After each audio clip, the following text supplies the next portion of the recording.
प्यारे बच्चों, पिछले वीडियो में हमने बात की थी गोलीय दर्पण के संदर्भ में जो भिन्न भिन्न शब्द उपयोग होते हैं उनके विषय में। इस वीडियो में हम बात करेंगे कि गोलीय दर्पण में प्रतिबिंब बनाने के लिए जो हम किरण आरेख बनाएंगे, उन किरण आरेखों को बनाने के लिए कौन कौन से नियम हैं जो हमें सहायक हो सकते हैं, उनके विषय में हम विस्तार से चर्चा करेंगे। हम थोड़ा सा रिवाइंड करें। हमने पिछले वीडियो में बात की थी समतल परावर्तक पृष्ठ की। यहां पर आपके लिए बना देता हूं। ये एक समतल परावर्तक पृष्ठ है जिसको हम दर्पण कह सकते हैं, समतल दर्पण भी कह देते हैं इसको हम। ये समतल परावर्तक पृष्ठ है, ये इसका पृष्ठ है और इस पर हमने कहा था कि अनंत बिंदु होंगे जिन बिंदुओं से टकराकर प्रकाश किरण जो है वापस उसी माध्यम में चली जाएगी। ये हो गया एक समतल दर्पण। तो समतल दर्पण के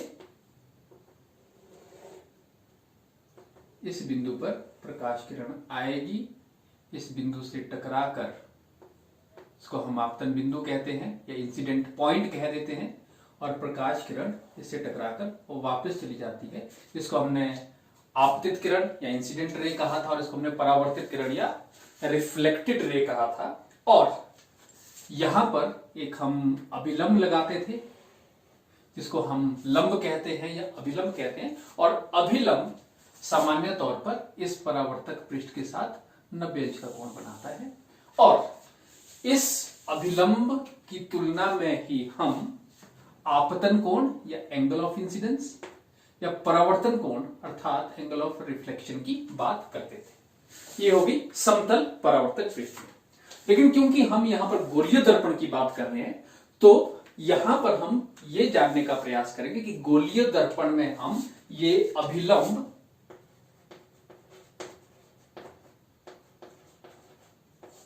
या नॉर्मल जिसको हम कह लें, किस तरह से दर्शाते हैं। तो गोलीय दर्पण के लिए आपको मालूम है कि गोलीय दर्पण एक गोले का भाग होता है। हम यहां पर दर्शाते हैं। एक गोले को हमने इस प्रकार से दर्शाया।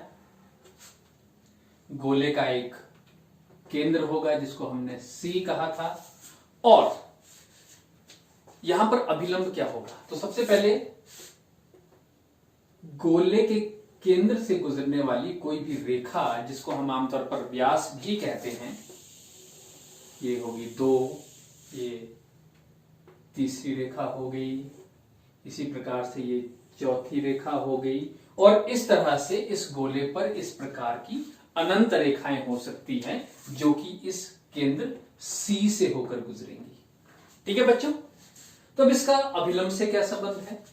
तो अभिलंब क्या होगा गोले के परिप्रेक्ष्य में, वृत्त के केंद्र से उस विशेष बिंदु पर जहां पर की प्रकाश किरण टकराएगी, उस विशेष बिंदु पर पड़ने वाली रेखा को हम क्या कहते हैं, अभिलंब। जैसे कि मान लीजिए हम ये बिंदु A ले लेते हैं, तो ये यहां से लेकर यहां तक ये बिंदु A पर अभिलंब है। इसको हम बिंदु B मान लें तो यहां से यहां तक ये इस बिंदु B पर अभिलंब है। इसको हम बिंदु C मान लें तो यहां से ये यहां तक ये अभिलंब है। उसी तरह से इसको हम बिंदु D मान लें तो यहां से यहां तक ये अभिलंब है। उसी तरह से E, F, G, H और इसी तरह से अनंत बिंदु इस गोले पर बन सकते हैं। तो ये हो गया गोले पर बनने वाले अभिलंब। अब क्योंकि गोलीय दर्पण या स्फेरिकल मिरर भी इसी गोले का एक भाग थे, तो यदि हम उस गोलीय दर्पण के संदर्भ में इस अभिलंब की बात करें, मान लीजिए ये हमारे पास है, कौन सा दर्पण है बच्चों, ये है अवतल दर्पण। अवतल दर्पण पर यहां पर है हमारे पास P या ध्रुव, ये हो गया हमारे पास वक्रता त्रिज्या, ये है हमारे पास वक्रता केंद्र, ये है हमारे पास फोकस बिंदु।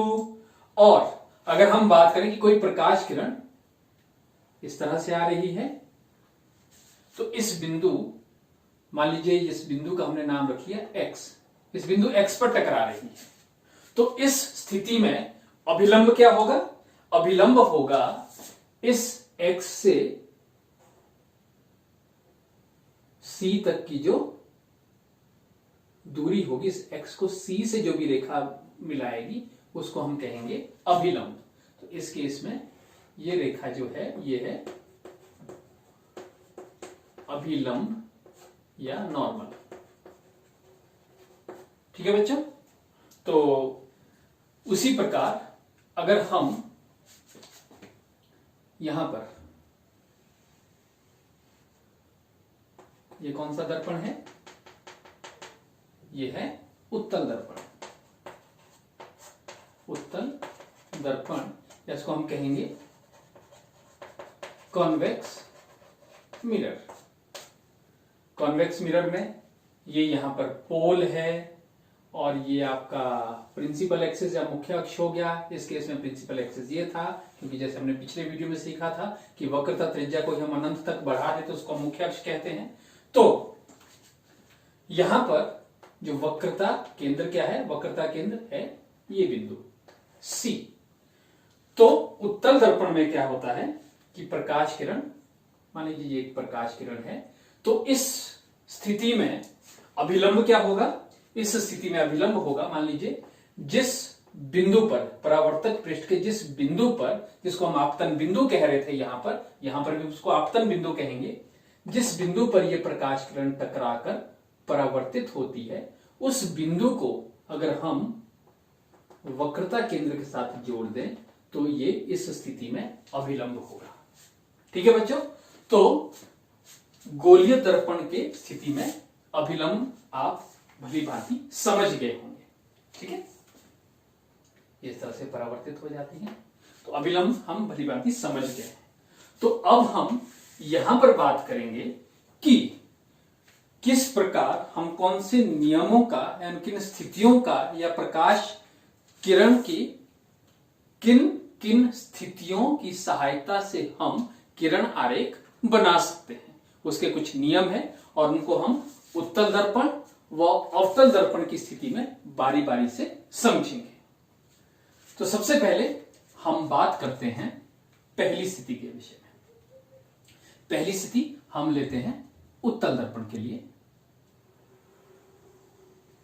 तो बच्चों ये बनाया हमने एक उत्तल दर्पण।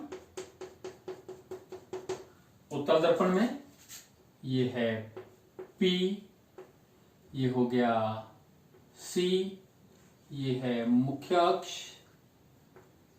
मुख्य अक्ष पर ये हो गया F, जितनी दूरी P से यहां तक है उतनी दूरी हम यहां तक भी नाप सकते हैं। ठीक है, तो यहां पर जो प्रकाश किरण आएगी, पहला नियम हमारा है, पहला नियम कि कोई भी प्रकाश किरण यदि मुख्य अक्ष के समानांतर आती है और परावर्तक पृष्ठ पर आपतन बिंदु से टकराती है तो टकराने के पश्चात वो या तो मुख्य फोकस से होकर गुजरती है या मुख्य फोकस से गुजरती हुई प्रतीत होती है। तो यहां पर क्योंकि ये उत्तल दर्पण है तो अभिलंब क्या है, सामान्य सी बात है, अभिलंब हमारे पास होगा ये रेखा, ये अभिलंब है। तो जो प्रकाश किरण आई मुख्य अक्ष के समानांतर और परावर्तित होगी तो परावर्तित होके ये इस मुख्य फोकस से गुजरती हुई प्रतीत होती है। गुजरेगी तो इस तरफ, लेकिन अगर हम इसको बैक साइड में ड्रॉ करें तो यहां से गुजरती हुई प्रतीत होती है। यह है उत्तल दर्पण के स्थिति में। यदि हम इसी स्थिति को अवतल दर्पण में देखें, ये मैंने यहां पर अवतल दर्पण बनाया है। अवतल दर्पण का ये हिस्सा मैंने पॉलिश कर दिया। तो बच्चों ये है P या ध्रुव, ये हो गया मुख्य अक्ष, मुख्य अक्ष पर है ये है वक्रता केंद्र या सेंटर ऑफ कर्वेचर।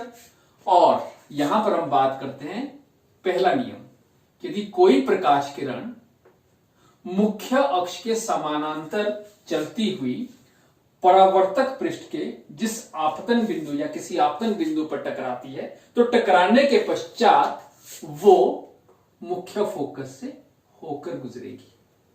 ये मुख्य फोकस है तो इस मुख्य फोकस से ये होकर गुजरेगी। और इस स्थिति में देखें, इस स्थिति में अभिलंब होगा ये। जैसे हमने अभिलंब की बात की थी, यहां पर अभिलंब क्या है कि जो वक्रता केंद्र को आपतन बिंदु से जोड़ेगा। ये आपतन बिंदु है, आपतन बिंदु को वक्रता केंद्र से जोड़ने वाली रेखा को हम क्या कहेंगे? अभिलंब।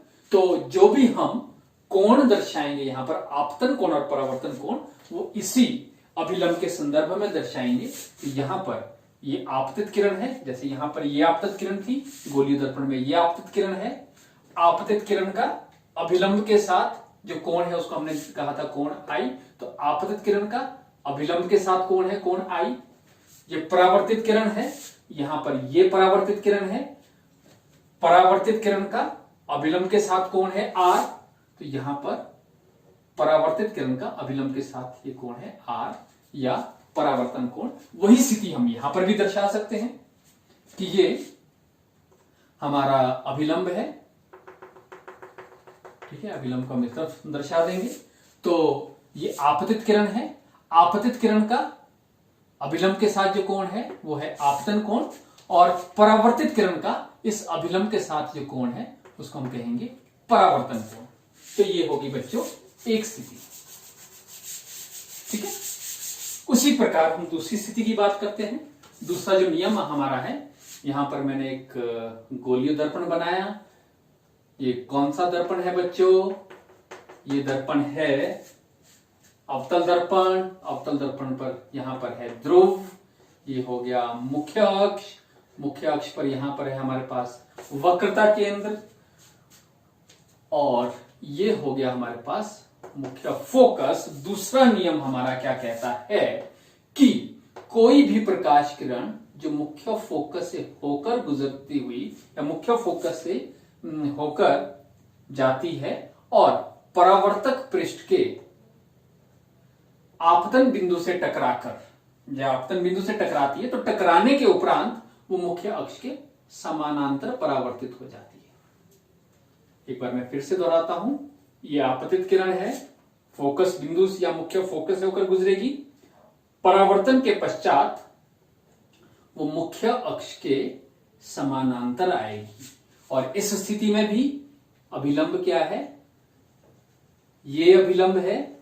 और आपतित किरण जो अभिलंब के साथ कोण बनाती है बच्चों, उसको क्या बोलते हैं? आपतन कोण या आई। और जो परावर्तित किरण अभिलंब के साथ कोण बनाती है उसको बोलते हैं कोण आर या परावर्तन कोण। यही स्थिति हम उत्तल दर्पण में देखते हैं। मैंने यहां पर एक उत्तल दर्पण बनाया। उत्तल दर्पण की ये स्थिति को मैंने पॉलिश किया, ये उत्तल दर्पण बन गया। ये हो गया मुख्य अक्ष, ये है बिंदु P, ये है वक्रता केंद्र, और ये हो गया फोकस बिंदु या मुख्य फोकस। तो यहां पर बच्चों हम बात करेंगे कि यदि कोई प्रकाश किरण मुख्य फोकस की ओर आती हुई प्रतीत, या मुख्य फोकस की ओर आती इस तरह से आएगी, तो परावर्तन के पश्चात वो मुख्य अक्ष के समानांतर जाएगी। मुख्य फोकस या फोकस बिंदु हमने कहा, तो हमारा नियम क्या कहता है? दूसरा नियम कि कोई भी प्रकाश किरण जो मुख्य फोकस से होकर या तो गुजरती है या मुख्य फोकस से गुजरती हुई प्रतीत होती है। प्रतीत होती है को हम यहां पर इस डॉटेड लाइन में शो करेंगे। मुख्य अक्ष से गुजरती हुई प्रतीत होती है, तो परावर्तन के पश्चात वो मुख्य अक्ष के समानांतर जाएगी। तो मुख्य फोकस, परावर्तन के पश्चात मुख्य अक्ष के समानांतर, और यहां पर भी हम अभिलंब बनाएंगे। अभिलंब ऑब्वियसली क्या होगा? वक्रता केंद्र को जब हम इस बिंदु से आपतन बिंदु के साथ जोड़ेंगे और उसको हम आगे बढ़ाएंगे, ये क्या हो गया हमारा अभिलंब। और आपतित किरण की अभिलंब के साथ जो कोण बनेगा वो कोण आई या आपतन कोण, और परावर्तित किरण का जो अभिलंब के साथ कोण बनेगा उसको हम कहेंगे कोण आर या परावर्तन कोण। तो बच्चों ये होगी दूसरी स्थिति। अब हम तीसरी स्थिति की बात करते हैं। तीसरी स्थिति ये हो गया हमारा अवतल दर्पण। अवतल दर्पण पर ये हो गया मुख्य अक्ष। मुख्य अक्ष पर है ध्रुव, यहां पर हो गया वक्रता केंद्र, ये हो गया मुख्य फोकस F। तीसरा नियम क्या है? कोई भी प्रकाश किरण जब वक्रता केंद्र से होती हुई परावर्तक पृष्ठ से टकराएगी, वक्रता केंद्र से होती हुई जा रही है, परावर्तक पृष्ठ से टकरा रही है, तो वो उसी रास्ते से वापस आ जाएगी। ठीक है, यहां पर भी हम यही बात करते हैं। यहां पर मैंने ये बनाया उत्तल दर्पण, तो बच्चे उत्तल दर्पण में ये हो गया मुख्य अक्ष, ये है P, ये है C, ये है F, तो ये है हमारा अभिलंब भी है ये, और ये है आपका वक्रता केंद्र। तो यहां पर प्रकाश किरण वक्रता केंद्र से होती हुई जाती है, तो परावर्तक पृष्ठ से टकराने के बाद उसी रास्ते से वापस आ जाती है। यहां पर कोई प्रकाश किरण वक्रता केंद्र की ओर जाती हुई अगर प्रतीत होती है, तो उसी रास्ते या उसी मार्ग से वो वापस भी आ जाएगी। इसका कारण ऐसा क्यों होता है, हम यहां पर चलें। ठीक है बच्चों, यहां पर हम देख रहे हैं कि ये जो एक हमने नियम पढ़ा था कि कोण I बराबर है कोण R। पिछले वीडियो में हमने बात की थी परावर्तन के पहले नियम के बारे में कि आपतन कोण हमेशा परावर्तन कोण के बराबर होता है। तो मान लीजिए यहां पर यदि आपतन कोण है 30 अंश, तो परावर्तन कोण भी होगा 30 अंश। आपतन कोण है यदि 15 अंश, तो परावर्तन कोण भी होगा 15 अंश। आपतन कोण है यदि 22 अंश, तो परावर्तन कोण भी होगा 22 अंश। मुझे बताएं कि अगर आपतन कोण है 0 अंश, तो परावर्तन कोण भी होगा 0 अंश। तो यहां पर 0 अंश का अर्थ क्या है कि हम कोण को इस तरफ को ले जाते जाएंगे। तो यदि प्रकाश किरण इस रास्ते पर आएगी, तो अभिलंब के साथ क्या कोण बन रहा है? 0 अंश का कोण। तो आपतन बिंदु से टकराने के बाद वो इसी रास्ते से वापस चली जाएगी। तो मींस हमारा ये जो नियम है ये सही साबित हो रहा है। तो यहां पर भी वही स्थिति है। अब क्योंकि हमने क्या बात कही थी कि अभिलंब क्या होता है? अभिलंब होता है वक्रता केंद्र से उस बिंदु पर पड़ने वाली जो रेखा कि जहां से परावर्तन होगा उसको हम आपतन बिंदु भी कहते हैं। आपतन बिंदु जैसे इसमें हमने ये कहा था, आपतन बिंदु इसमें ये है, यहां पर आपतन बिंदु ये है, यहां पर आपतन बिंदु ये है, यहां पर आपतन बिंदु ये है, उसी प्रकार से आपतन बिंदु ये है। तो इसका अर्थ क्या हुआ कि जो आपतित किरण है वो अभिलंब के रास्ते पर ही जा रही है। तो अभिलंब के साथ कोण क्या है उसका? 0 अंश। तो जब 0 अंश पर वो जा रही है तो 0 अंश पर ही वापस आएगी। अर्थ क्या हुआ कि जिस रास्ते पर गई उसी रास्ते पर वापस आ गई। और वही नियम यहां पर भी लागू होगा कि अभिलंब के रास्ते पर गई, जिस रास्ते पर गई आपतन बिंदु से टकराने के पश्चात वो उसी बिंदु से वापस आ गई। ये हो गया हमारा तीसरा नियम। चौथा नियम, यहां पर हम फिर से एक दर्पण बनाते हैं। ये हो गया हमारा अवतल दर्पण। बच्चों ये हो गया हमारा मुख्य अक्ष, मुख्य अक्ष पर ये हो गया ध्रुव P, ये हो गया C सेंटर या वक्रता केंद्र, सेंटर ऑफ कर्वेचर इसको हम कह देंगे। ये है F। अब यहां पर जो प्रकाश किरण, यदि हम इसी को मुख्य अक्ष को ही अभिलंब ले लें, तो अभिलंब के समानांतर यदि कोई प्रकाश किरण, इसको हमने अभी अभिलंब क्यों लिया? अभिलंब हम क्या लेते हैं कि प्रकाश किरण जिस बिंदु पर टकराती है उस बिंदु को जब हम वक्रता केंद्र के साथ जोड़ते हैं तो बच्चे उसी को तो अभिलंब कहते हैं। कोई प्रकाश किरण जिस बिंदु पर टकराती है उस बिंदु को जब हम वक्रता केंद्र के साथ जोड़ते हैं तो उसी को अभिलंब कहते हैं। तो यहां पर ये मुख्य अक्ष पर ही अभिलंब है। ये होगी आपतित किरण और ये होगी परावर्तित किरण। आपतित किरण अभिलंब के साथ जो कोण बनाएगी उसको हम बोलेंगे कोण I। परावर्तित किरण जो अभिलंब के साथ कोण बनाएगी उसको बोलेंगे कोण R। और कोण I और कोण R बराबर होंगे। ये हो गया अवतल दर्पण। अब यही बात हम उत्तल दर्पण में भी कहें। हमने यहां पर ये उत्तल दर्पण बनाया ये हो गया मुख्य अक्ष। मुख्य अक्ष पर हमारे पास ये हो गया ध्रुव या पोल। ये हो गया वक्रता केंद्र या सेंटर ऑफ कर्वेचर। तो यहां पर भी ये हो गया फोकस बिंदु या मुख्य फोकस।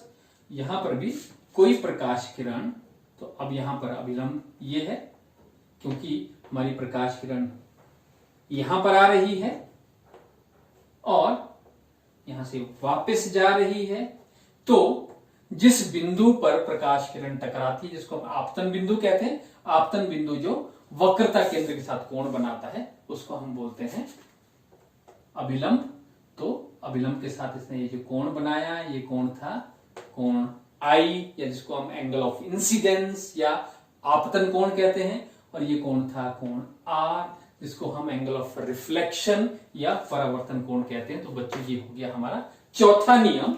तो इन 4 नियमों को आप ध्यान से देख लीजिए, इनका आप अभ्यास कीजिए और इन्हीं के आधार पर हम गोलीय दर्पण में विभिन्न प्रकार की स्थितियों में, यदि बिंब अलग अलग स्थिति पर रखा है, उन स्थितियों के लिए उसका प्रतिबिंब का किरण आरेख बनाना सीखेंगे। तो बच्चों ये सब आपको बार बार अभ्यास करना बहुत जरूरी है। तो एक बार मैं इसको जल्दी से समअप कर देता हूं। पहली बात, अभिलंब गोलीय दर्पण के केस में कोई भी रेखा जो केंद्र से होकर गुजरेगी, जिसको हम व्यास भी कहते हैं, वो उस विशेष बिंदु पर अभिलंब होगा। जैसा कि हमने यहां पर समझा है, हमने 4 नियमों की बात की। जब पहला नियम था, जब प्रकाश किरण, जब हम अवतल दर्पण की बात करेंगे, ये हमारे पास है अवतल दर्पण या कॉन्केव मिरर, और ये है उत्तल दर्पण, उत्तल दर्पण या कॉन्वेक्स मिरर,